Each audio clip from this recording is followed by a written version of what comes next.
Dobrý večer. Pri mesačnom svite kráča si prériou Indián John.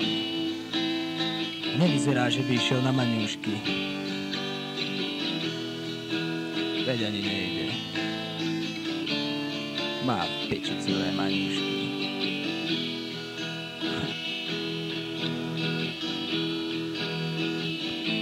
Nemá žiadnych priateľov. Dokonca ho opustil aj jeho kôň. Šlapil na kaktus, zlomil si nohu.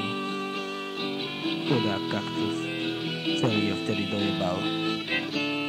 A tak bosý si razí cestu napreč prériou a spieva si: všetci sme v hovne, všetci sme v hovne, len hĺbka sa mení.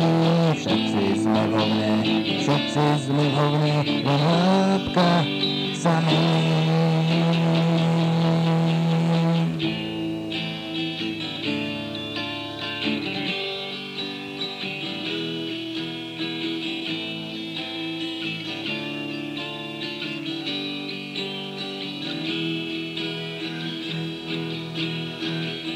Nik nevie, kam kráča.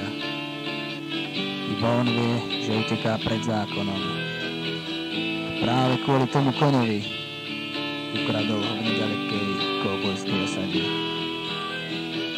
Sprevádza ho iba mesiac, ale dnes sa aj on na neho vyjebal. Že by zatmenie? Kurva.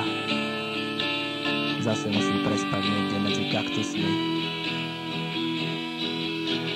To je hrozné. Ešte, že má so sebou demižón kožálky. Nie, že by bol ožran. To zase nie. No ale no. Noci bývajú predsa chladné. A tak sa poriadne napil. A ešte predtým, ako zaspal, celého hrdla poriadne zareval.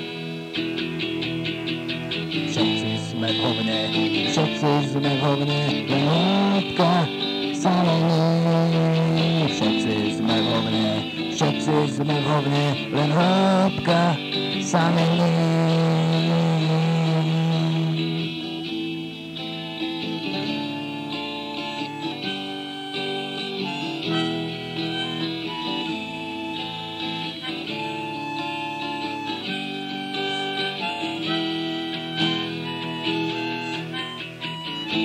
Ráno sa prebudí na strašný dopod koní.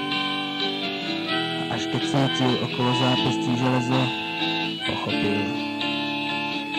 Pritlačil si k ústam demižón, prevrátil ho a rozdrel sa. A bežal pred smrťou. Zastavil ho iba olovový dáš, ktorý sa vydal za ním ako jeho tieň. Ale predtým, ako posledný krát vydýchol, ešte zareval. Všetci sme v hovne, všetci sme v hovne, len hĺbka sa mení. Všetci sme v hovne, všetci sme v hovne, len hĺbka sa mení.